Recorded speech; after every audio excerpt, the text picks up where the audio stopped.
Hello everyone and welcome to weekly PECB webinars for transport, telecommunication and energy. This week we will talk about ISO 50001 energy management system with a topic managing risk within the energy management value chain. I am Mustafa Bislimi from PECB, the webinar organizer, and today's webinar will be hosted by PECB certified trainer and partner Mr. Orlando Olumide Odeide. The webinars have proven to be very popular and helpful, so thank you all for registering. You can submit questions and comments throughout the presentation by using the chat function in the right-hand control panel. At the end, we will go through some of questions and we will have your answers.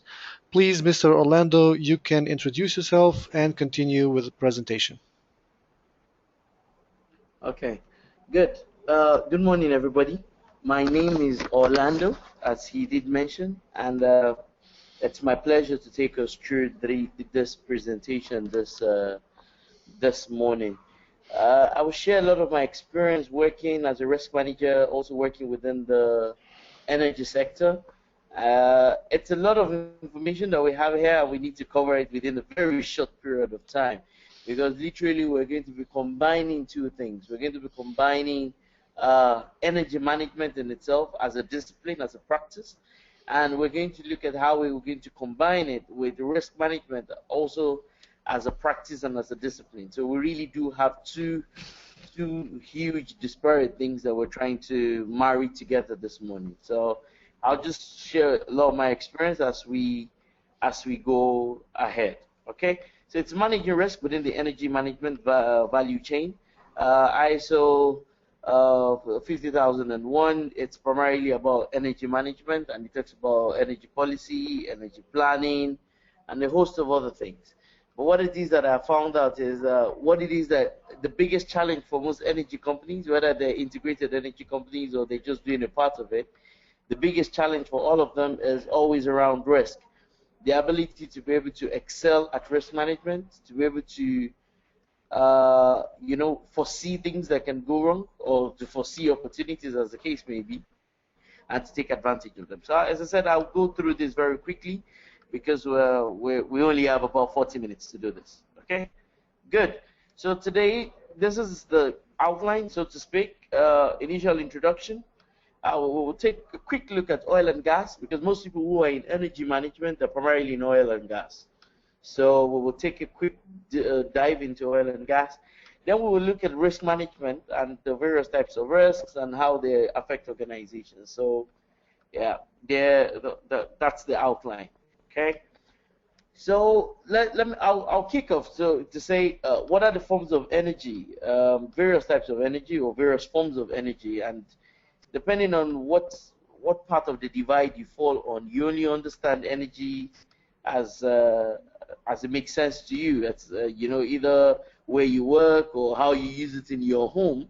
But there are various forms of energy. So from fire to thermal plants to oil and gas to everything about renewables and light, all sorts. So energy, primarily you have to look at it from a primary, secondary, final, and useful energy. Most people who are just users of energy only see the useful energy. So either electricity that is coming into their homes, or it is what they use in their cars, or what they use for heating in their homes. That is as much as they understand. But all these energies have, they've been converted. So within the energy life cycle, there's a lot of conversion that needs to happen. And within these conversions, we always have to come to terms with what we call energy losses. There's always some kind of loss when you're doing it.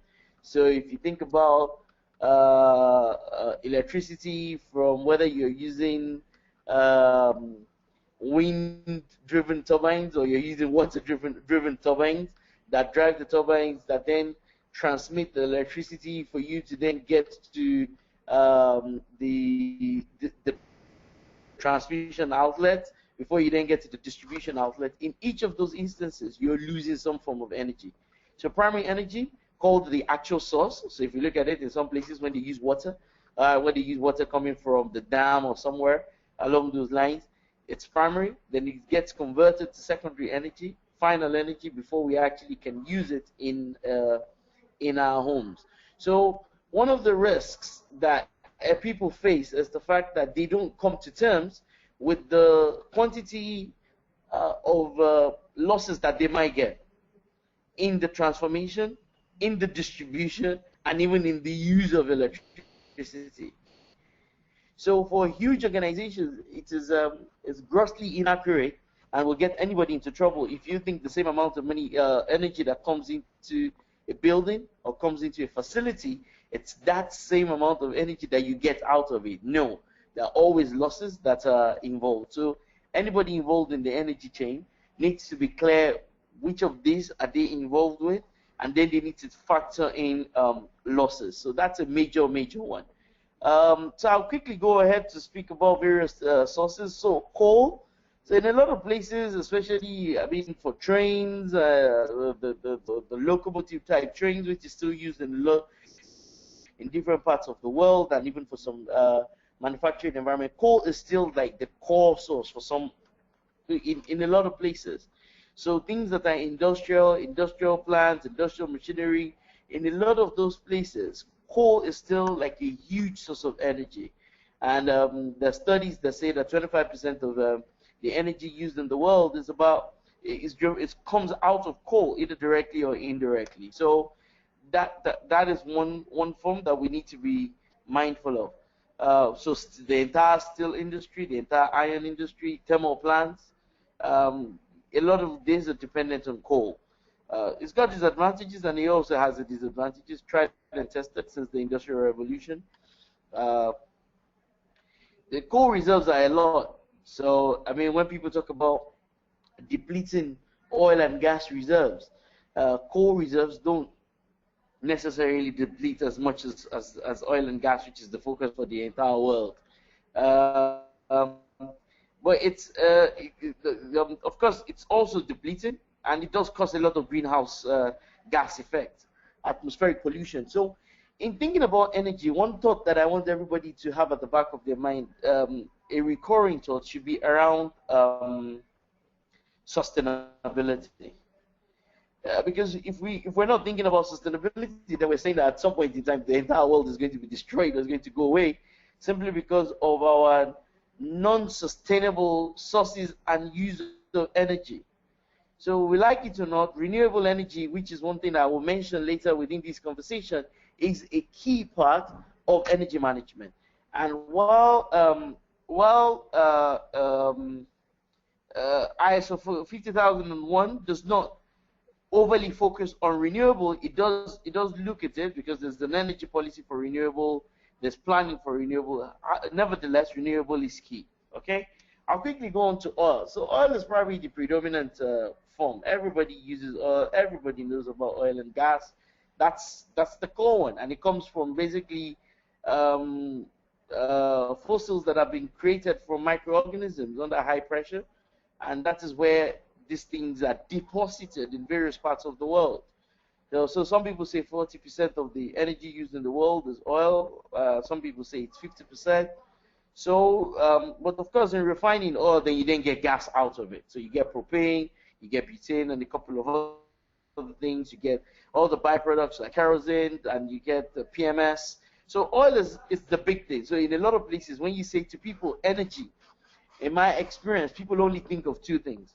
Some people are thinking about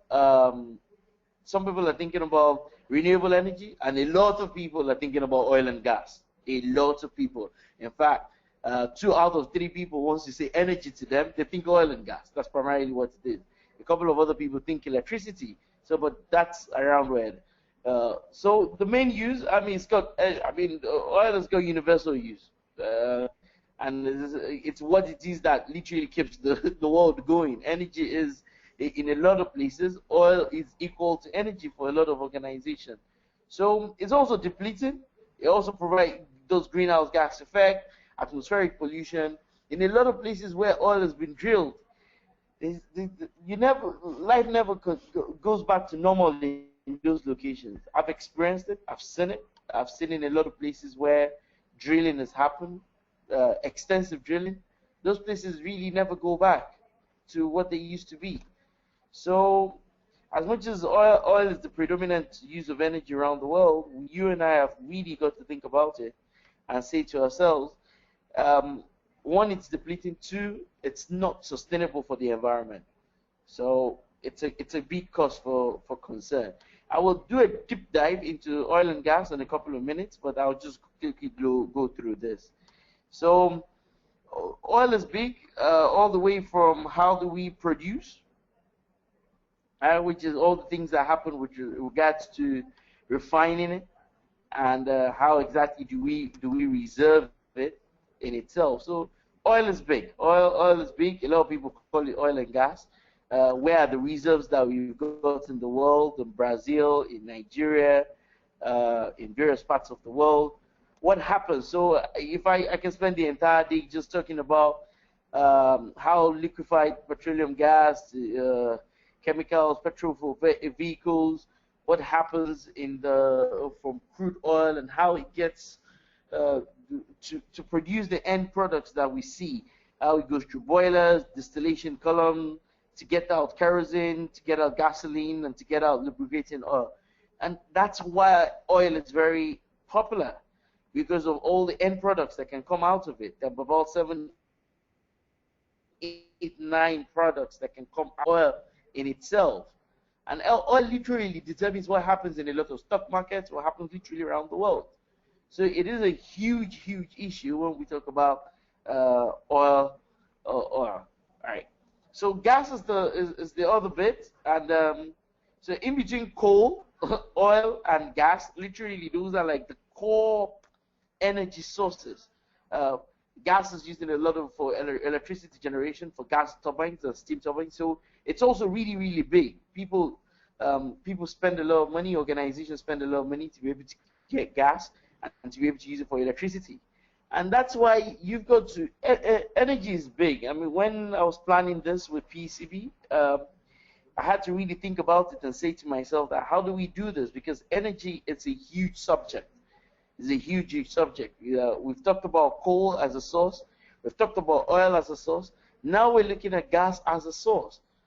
So we can look at all the other secondary, tertiary sources that come out of these original primary sources of energy.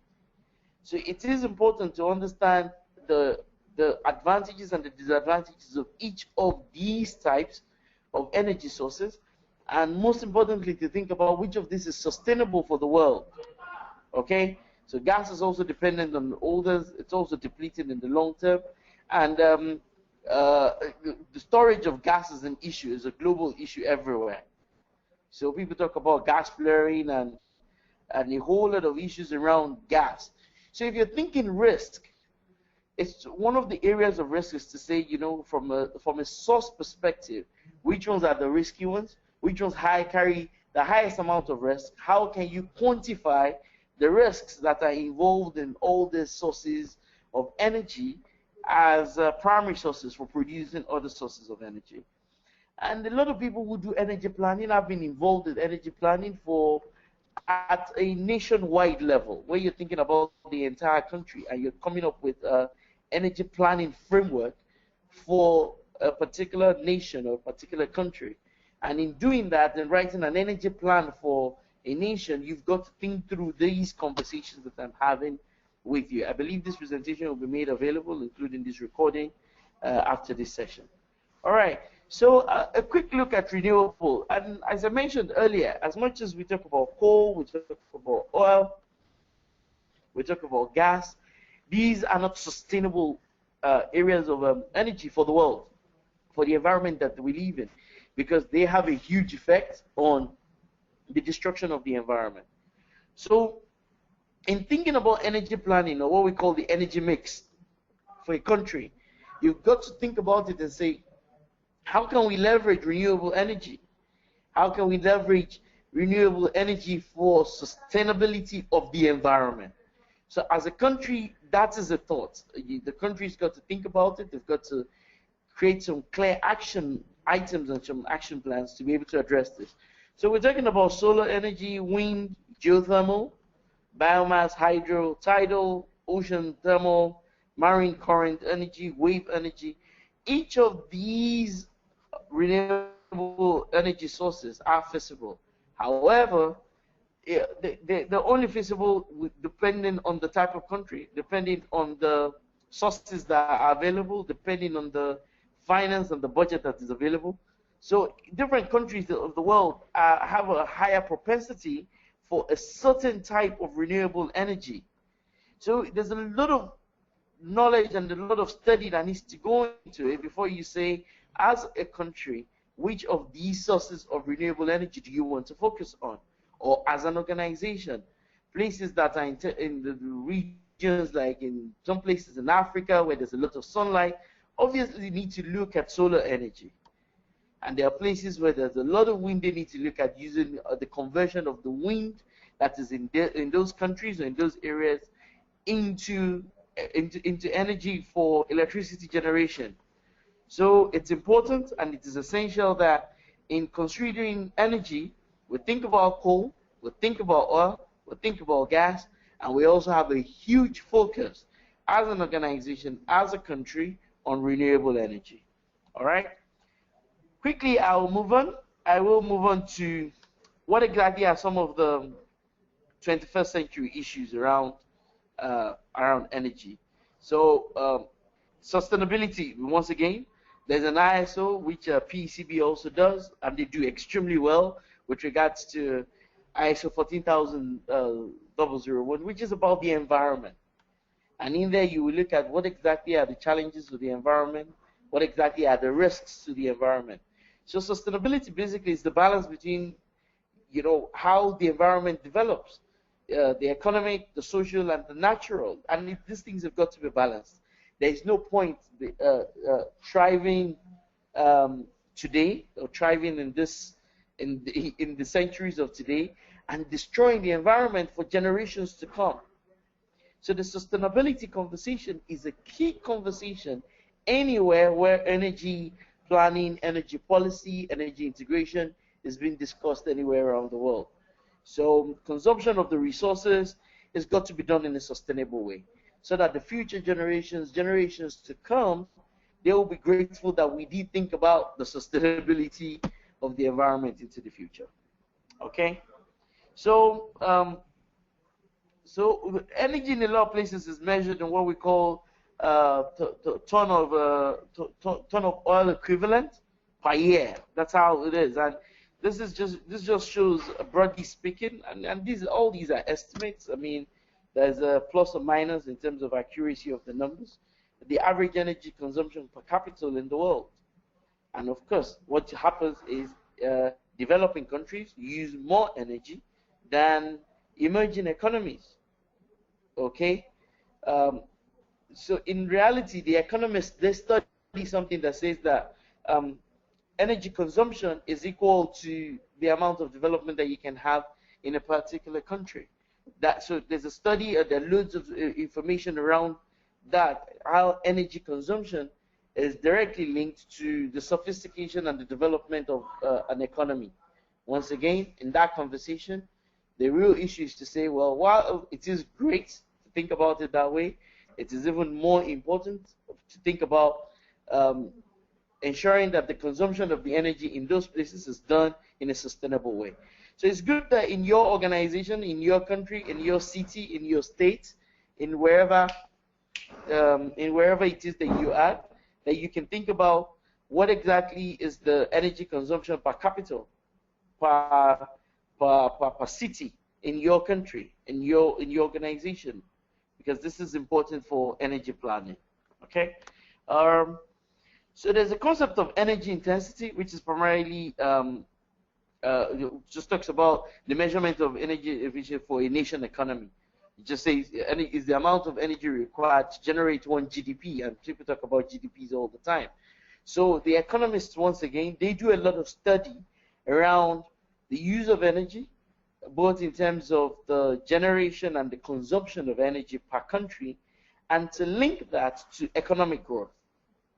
So, but when they're doing some of those thinking, or when they're doing some of their hypotheses and their planning, they're not necessarily thinking about sustainability of the environment. They're probably looking at it from a profit and from a gain perspective to say, as a country, as a city, as a state, how much energy should we be consuming, as it links to how productive that we get. Okay, so there's a lot of conversations that you, as an energy professional that is listening in on this webinar, that you've got to think about. You really have to think about it and say amount of energy that is being generated, amount of energy that is being used, and the economic activities that happen that are directly linked to these energy generation and consumption activities. Nevertheless, there's a minimum amount of energy that should be consumed, otherwise the economy literally will be dead. Okay? Okay. So there are various graphs, as I've said. So this is just one that talks about economic growth over time and energy consumption. And back in the days, possibly around when I was born or before or thereabout, this ratio was literally assumed constant, that, you know, the energy consumption and growth are at par. But I mean, that was a long time ago. These things are significantly different as at today. Okay, so you can see in a lot of places where there's a huge disjoint between growth on an annual basis and energy consumption. So this numbers, they're completely different in Canada, in the UK, in Nigeria, in Africa, in different parts of the world. These graphs differ. So it's really up to the energy economists, the energy planners, the energy specialists like yourselves to be able to say, can we gather the data that we can use to map our consumption and the growth of our economy? From experience, the biggest challenge we're doing with this kind of thing is always around, it's always around data. There's never enough, there's never adequate data to be able to come up with things like this. So I've worked with cities, I've worked with governments that they say, oh, we'd like to know this type of information. But when we go in there, the big challenge that we've got is that there's just not enough data that exists to be able to adequately or effectively come up with some of these graphs. So that's the big challenge, which in itself is a risk that you should be worried about, you should be concerned about. Okay, I've spoken about the environmental issue. There's something that we've discussed heavily with PECB. We talked about integrated ISOs. So I've seen organizations that ensure that while they're doing ISO 50001, they're also doing it in direct conjunction with ISO 14001, because there's really no advantage excelling at one while you literally fail at the other, because both of them are very important. So you as energy specialists and energy consultants have to be able to sit down and say, in doing our energy planning, in doing our energy mix, in planning our energy balance, either for an organization or a city or a country, how do we do that in conjunction and in alignment with ISO 14001? This is really, really important to think about the environment while we're doing our energy planning. So greenhouse gas effect, atmospheric pollution, acid rains, deforestation, desertification, and maritime damage are all huge concerns when it comes to energy planning and developing energy policies for companies and for countries. Okay. Quickly, I'll go on to integrated energy planning. Basically, what this just like to say is some of the things that I've said, which is how do you get your energy balance right? How do you ensure that you know you're accounting for the original sources of energy, the losses that are taking place, and the things that are left at the end of the day? So it involves all this: energy planning, energy analysis, energy policy monitoring through indicators, and decision making. I have worked with a certain country that we literally spent months just trying to come up with various documents that would guide the country under these categories. So we had to do a lot of planning, a lot of analysis, so you have to use a lot of analytical tools to be able to come up with some kind of policy, and the policy goes through various types of drafts, and there's a way in which we come up with clear performance indicators for the policies to be able to measure the effectiveness of the energy policy, and decisions are made at the organization, at the country level, based on all these things. So energy accounting is the synthesis of the energy flows on an annual basis, and it provides information for planning and for investment. So you see that some countries have very, should I say, friendly laws when it comes to renewable energy, when it comes to different types, and all this comes out purely out of the planning, the analysis, and the policy development that they have done. Some countries have tax breaks for anybody who is involved in renewable energy. Some countries are focused purely on oil and gas, and they give commercial advantages to the organizations that that are involved in that sector. So integrated energy planning is key. You've got to take this slide into consideration. Planning, analysis, the development of the policies, the inclusion of monitoring mechanisms for the policies, and finally, decision making. Okay. I think finally on integrated energy planning, there are various forms of energy expressed in various units. So you've got to bring all these units to a central unit. Because if you don't do that, you can't get your energy balance. Because to come up with the energy matrix, all of them have to be registered in the same units. So you've got to find out how, you've got to pick a particular unit and then take all the other energies forms and their individual measurements. You've got to take it to that unit, otherwise you cannot come up with the energy matrix.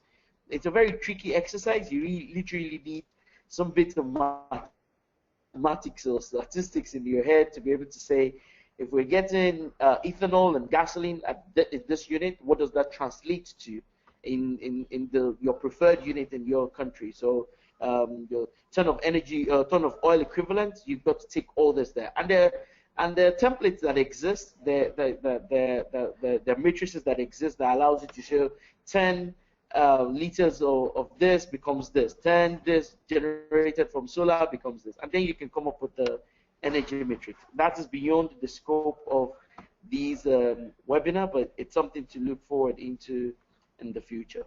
Okay.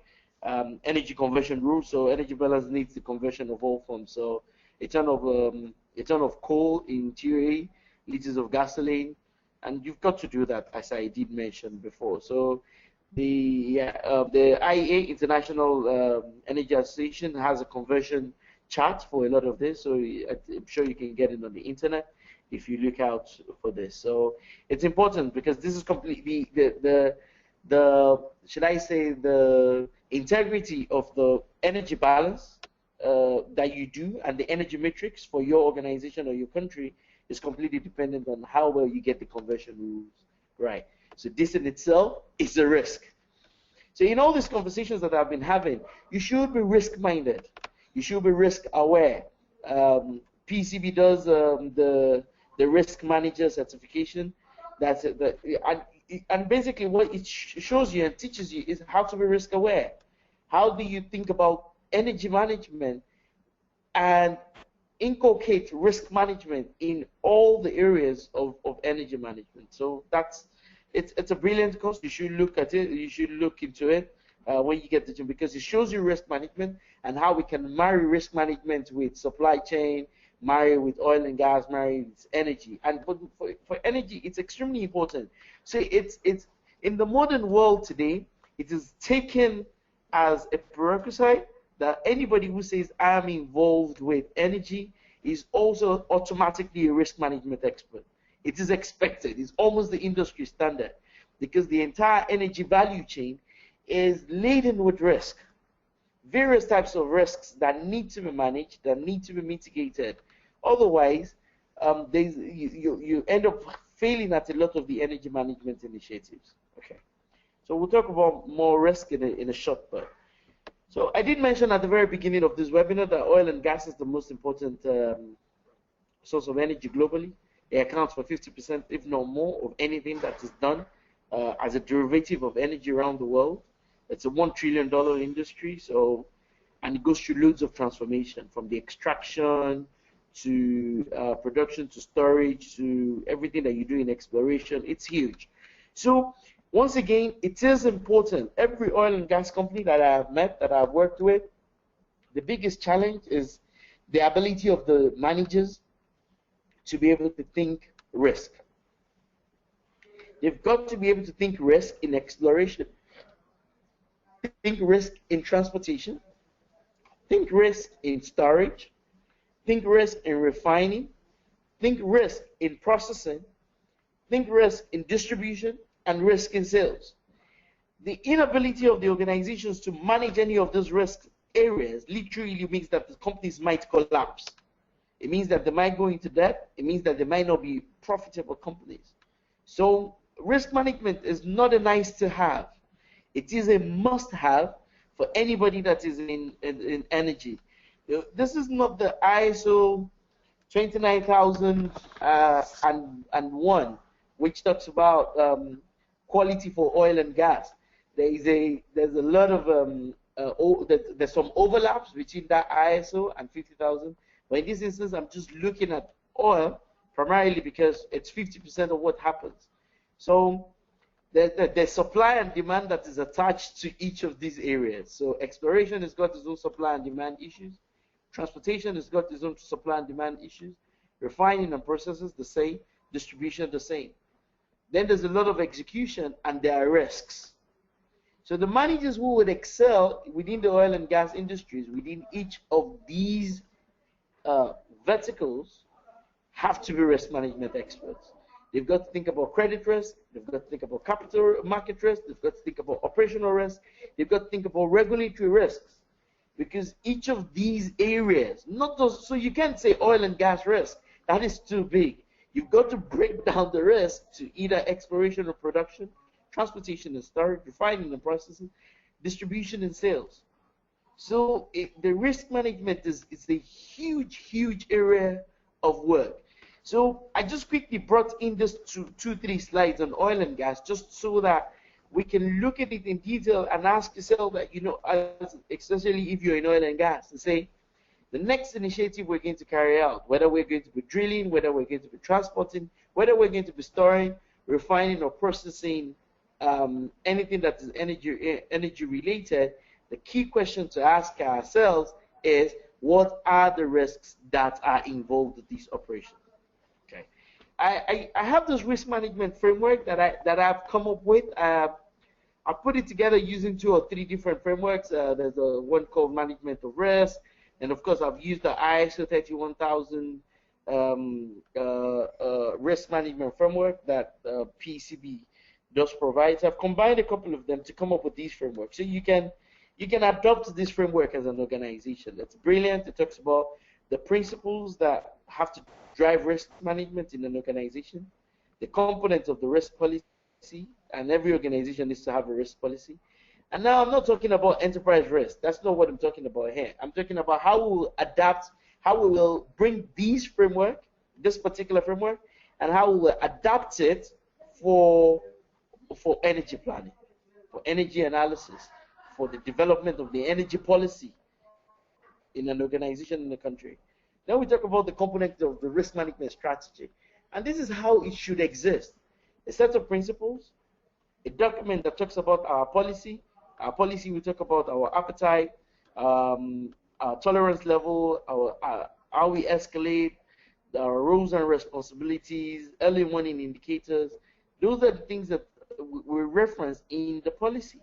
Then we must have a strategy for our risk, where we talk about the probability, the impact, expected value, the nearness of the risk, proximity.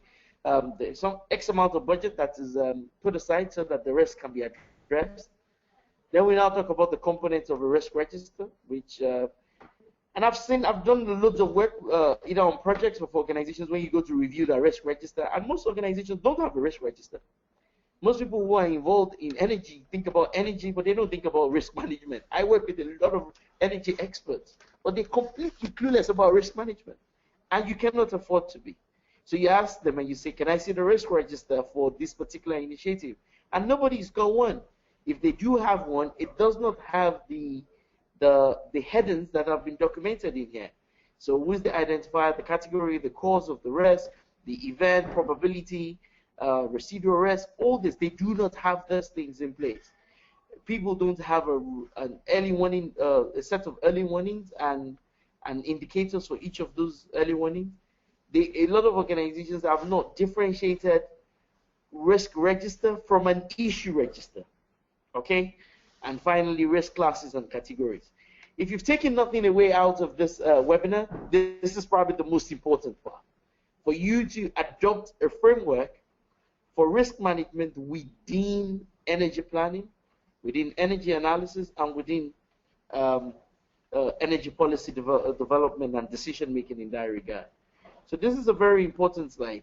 The last slide in there, I've just come up with a broad range of classes of risk categories. So this is broad. I use this when I'm working for various types of companies, whether it's insurance, whether it's a bank, or I use these framework to do risk management for organizations. Okay? So the second one is the risk management process, and this is very much in alignment again with the management of risk methodology, and also has clear alignment to the ISO for risk management. So it talks about identifying the context of the risk, right? Then you identify the risk in itself. So it's all very contextual. The context that we're looking at today is energy. Energy is the context that we're focused on today. Then you've got to identify the types of risks that are in alignment with that context. Then there's a lot of estimation and evaluation. So your assessment is not just to estimate it. You also have to be able to effectively evaluate it with a high degree of accuracy. Finally, you've got to plan and implement the improvements and the mitigations, okay? Because there've got to be specific responses to whatever it is that you've come up with from the chain. And finally, you've got to excel at communicating risk to various audiences. So this is the 6-step risk management process that is very much in alignment with the slide that I showed before, which is the risk management framework. You've got to marry these two things together within energy. So every time I review the energy policy of a client, either it's a country or it's a company, what I always use, one of the areas that those documents always fail is around risk management. In the thinking of the experts who have put those documents together, we're not really thinking about risk management. And those documents, those policy documents in themselves, or those execution plans, are subject to, falling flat on their faces without risk management adequately taking place. So my recommendation to everybody that is on this webinar, every expert that is listening on to this, every specialist is, in addition to being an energy stakeholder or being an energy expert or specialist or advisor, you should also go deepen and your expertise around risk management. This is key and important. So I will quickly go through this. We're running out of time. We've got just about 10 more minutes for this webinar. So I'll quickly go through just a couple of this quickly, looking primarily at the oil and gas industry. So energy companies have got to look at the kind of risks that they face, and they've got to look at the various types of risks that is peculiar to the organization. In the slide earlier, I said you've got to think about the context of their own risk, and they've got to apply a risk management methodology. Or everything else that we do is subject to failure if we don't excel at risk management. So an energy company they've got to be able to quantify their risk. So risk is not just about, it's both quantitative and qualitative. So those are two areas that you've got to excel at. So identifying, estimating, managing recurrent risks, thinking about risks that are residual, risks that are inherent. So there's the estimation of inherent risk with a particular line of activity. So various activities that you do, especially within the energy space, have inherent risks in them, risks that come with that particular industry, and you've got to be aware. So based on historical data is probably the biggest challenge when it comes to risk management, because to be able to carry out modeling, to be able to do those things effectively, you need data. They all thrive on data. And I mean very quantitative data that is captured in databases and possibly in spreadsheets. And that's a big challenge because people have the data in their heads. They do not necessarily have the data in systems. So we've got to estimate it with a high degree of precision. So the precision has got to be huge, and we've got to think about the success and of what, or the success or the possibility of failure of whatever it is that you're carrying, whatever activity you're carrying out. I've had these conversations with various organizations, and it's always a challenge. You have experts in oil and gas, experts in energy, but they're completely unaware of the risks. They do not document the risks. They have no skill sets to be able to estimate, evaluate, and propose the most appropriate or the most cost-effective resolution to the risk items that they've uncovered. Okay, so quickly I'll look at market risk, all right, credit risk, default risk. A lot of companies have closed now. The closed operations simply because of credit risk. A lot of energy work is as two different organizations agree to work with each other on credit. And once one starts to default, they literally jeopardize the business of the other one. So we'll look at market risk, operational risk, which is key. So with operational risk, we'll look at quality, storage, model, legal, and headline, and of course, how liquid an organization is. So liquidity risk with their bankers, with their counterparties, and political or regulatory risk. This is also key. So in some, if you look at in Nigeria, you look at how a lot of the multinationals are getting out of Nigeria, it's because of some of the things they consider to be political, regulatory risk, and environmental risk. So they've looked at it and they've said, you know what, a lot of the international, the IOCs have said, you know, this goes beyond our risk profile, our risk threshold, even though there's a high possibility of profit in this region, but risk management within the organization says we can't keep doing business in this area. And it makes sense because you cannot go against your risk profile and your risk estimation as an organization or as an entity. So quickly, so the oil and gas people have what we call exploration risks. The risk that, you know, that their exploration activities will come to nothing. And a lot of people do that. I speaking to one of my friends and he says that, you know, some organizations have a 20% success rate when it comes to exploration, and that's a lot of money that goes down the drain. So their modeling has got to be more accurate to increase the level of success when it comes to exploration activities. When they're looking at, you know, is there a huge hydrocarbon reservoir in this place? So they've got to rethink about it properly, and they don't necessarily only need oil and gas experts or seismic assessment experts. They also need risk management experts who can model the risk scenarios. And that is what I think has been missing in my estimation. Risk of pipeline congestion, inadequate storage, refinery failures. All this should not only be looked at from an expert opinion, from an oil and gas or from an energy perspective. They also have to be looked at from a risk management perspective. Market risk. Changes in market prices. So whether it's the price of the goods, this has also significantly affected oil and gas companies. A year ago, 1.5 years ago, you could get a barrel of oil in the market for $100. That's how much crude oil was selling for. So for companies and countries that are completely dependent on it, some months ago, as I think December thereabout, it was about half that price. So that means literally what it is that they could sell at $100, they could only now sell at 50, which literally means that the profitability of these organizations takes a huge hit. So one of the IOCs recently in one of the countries that I work in just literally laid off about 5,000 workers, and they're saying that there's more to come. And why are they laying off 5,000 workers?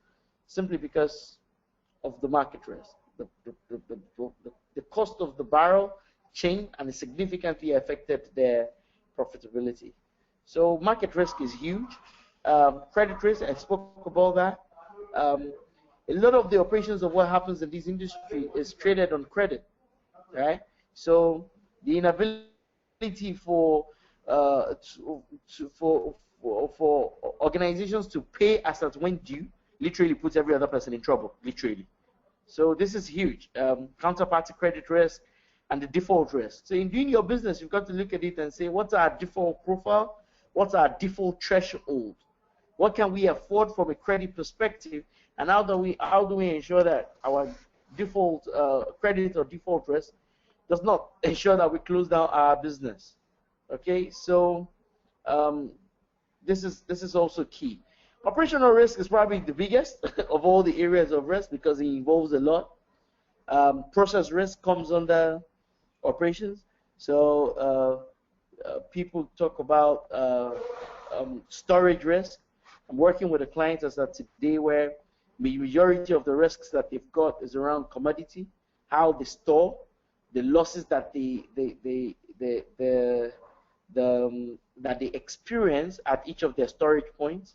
Model risk is key. If you don't have expert modeling experts within the organization who can model right, who can use the right models, then your modeling, if it's 25 or 30% away from the mark, then is relatively or grossly inadequate.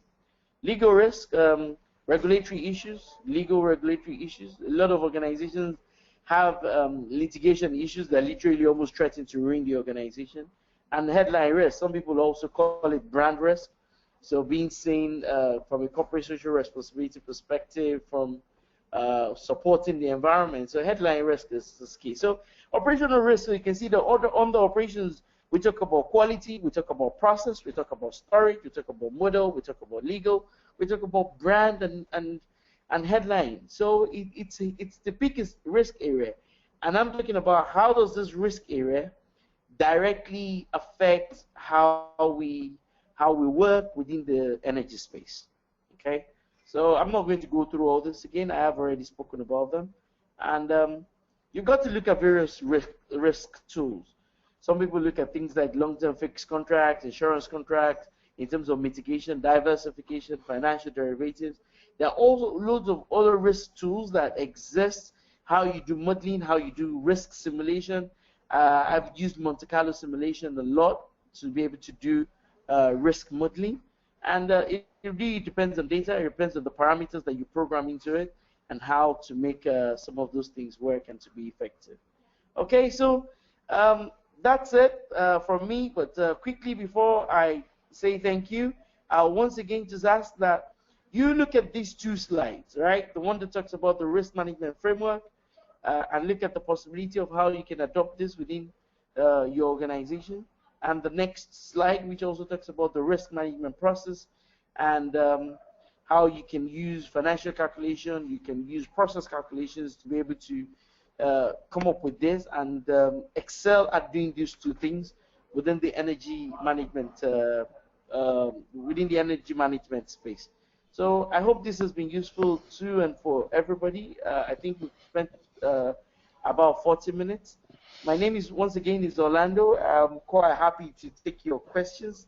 If you send them to me as an email, I believe PCB and Ame will make the slides and the recording available to everybody, and I'll be quite happy to hear from you and work with you into the future. Yes, thank you very much, Orlando, for this great presentation, and thank you all for attending this webinar. On behalf of PCB, we wish to thank you for the precious contribution you made at this webinar. We appreciate time you took to join us and share your insights and expertise with our attendees. This webinar will be also recorded and will be put on a PCB YouTube channel so everyone can check on the slides again. We hope that you found the webinar very useful and valuable. And we also invite you to visit PCB website and register for our next webinars with the topics on 50,001 energy management system and oil and gas, which are coming on the next 2 weeks. Thank you very much, and have a nice day, everyone. Bye. All right. Thank you. Thank you very much.